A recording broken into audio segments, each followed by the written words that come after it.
दोस्तों, मेरा नाम है दीपक तिवारी और आज मैं आपके सामने लेकर आया हूँ भारत का गवर्नर जनरल एवं वायसराय। सबसे पहले बात करते हैं लॉर्ड कैनिंग की। लॉर्ड कैनिंग का कार्यकाल था 1856 से लेकर 1862 में।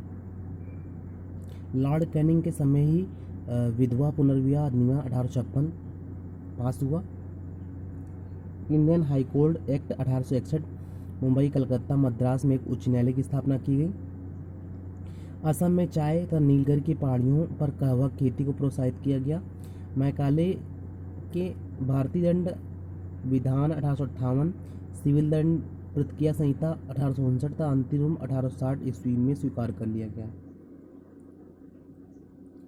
भारत परिषद अधिनियम 1858 के तहत भारत के मुगल सम्राट के पद को समाप्त कर दिया गया और डलहौजी के व्यक्तिगत सिद्धांत का परित्याग किया गया। 1861 में भारत अधिनियम के अंतर्गत भारत में पोर्टफोलियो विभाग की स्थापना, गवर्नर जनरल के काउंसिल के सदस्यों की संख्या 4 से बढ़ाकर 5, लेजिस्लेटिव काउंसिल की संख्या 4 से बढ़ाकर 12 कर दी गई।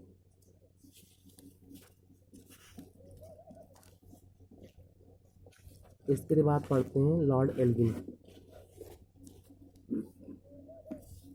लॉर्ड एल्गिन कालकार था 1862 से लेकर 1863। इन्हीं के समय में बहावी आंदोलन का सफलतापूर्वक दमन किया गया और सर्वोच्च सदर न्यायालयों को उच्च न्यायालय में शामिल कर दिया गया। लॉर्ड एल्गिन कार्यकाल सिर्फ था 1862 से 1863 के मध्य। 1863 में शिमला तत्कालीन पंजाब में इनकी मृत्यु हो गई। इसके बाद आते हैं sir John Lawrence. Sir John Lawrence का कार्यकाल रहा है 1863 लेकर 1869। इनके समय में अफगानिस्तान के प्रति हस्तक्षेप के नीति का पालन कर तत्कालीन शासक सैर अली से मैत्री संबंध कर लिया गया। 1865 में आंग्ल भूटान युद्ध हुआ। 1865 में भारत और यूरोप के मध्य प्रथम समुद्री टेलीग्राफ सेवा शुरू की गई और उड़ीसा में 1876 में बुंदेलखंड तथा राजपूताना में 1868 से 1869 में भीषण अकाल पड़ा। लॉरेंस ने कैंपबेल के नेतृत्व में एक अकाल समिति का गठन किया।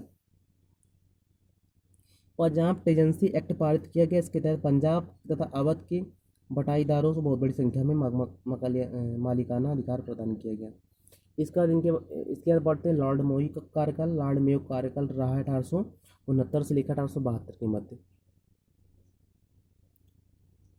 मेयो ने भारत में प्रथम वित्तीय विकेंद्रीकरण की नीति को शुरुआत किया और आयकर की दर 1% घटाकर 2% कर दी गई। प्रथम जनगणना भी इन्हीं समय में हुई 1872 में। कृषि विभाग की स्थापना भी हुई 1872 में। कोका विद्रोह भी हुआ 1872 में, जबकि 1872 में मेयो कॉलेज की स्थापना हुई है। इसके बाद पढ़ते हैं लॉर्ड नॉर्थ बुक के बारे में। लॉर्ड नॉर्थ बुक 1873 से 1874 में बंगाल तथा बिहार में भीषण अकाल कर लाखों लोग मर गए थे। और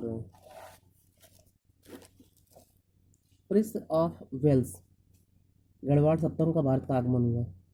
राजा मल्हार तथा गायकवाड़ को भ्रष्टाचार कुशासन का आरोप लगाकर सिंहासन को हटाकर उसके दत्तक भाई पुत्र को 1872 में राजा बना दिया गया। सुएज नहर खुल जाने से भारत और ब्रिटेन पर व्यापार हो गया। 1873 में पवाना किसान आंदोलन हुआ और 1872 में अलीगढ़ में सर सैयद अहमद खान ने मोहम्मद एंग्लो ओरिएंटल कॉलेज की स्थापना की। इसके बाद पढ़ते हैं लॉर्ड लिटन को लेकर। लॉर्ड लिटन का कार्यकाल रहा 1876 लेकर 1880 के मध्य। लिटन एक विख्यात कवि, उपन्यास, निबंध लेखक व साहित्यकार था। इस साहित्य में ओवन मैटिस नामक के नाम से प्रसिद्ध हुआ। 1876 से 1878 में संपूर्ण भारत में भीषण अकाल पड़ा जिसमें 50 लाख लोग मारे गए। 1878 में रिचर्ड स्ट्रेची की अध्यक्षता में प्रथम अकाल आयोग गठित किया जिसे प्रत्येक प्रांत में अकाल कोष बनाने की सिफारिश की गई। अब इसके बाद पढ़ते हैं इन्हीं के समय में मार्च 1878 में वर्नाकुलर ब्रिटिश एक्ट पारित किया गया और द्वितीय आंग्ल अफगान युद्ध हुआ 1878 से लेकर 1869 के मध्य। जब कार्यकाल था लॉर्ड लिटन का। और अलीगढ़ में मुस्लिम एंग्लो महाविद्यालय की स्थापना की गई। और प्रथम दिल्ली दरबार का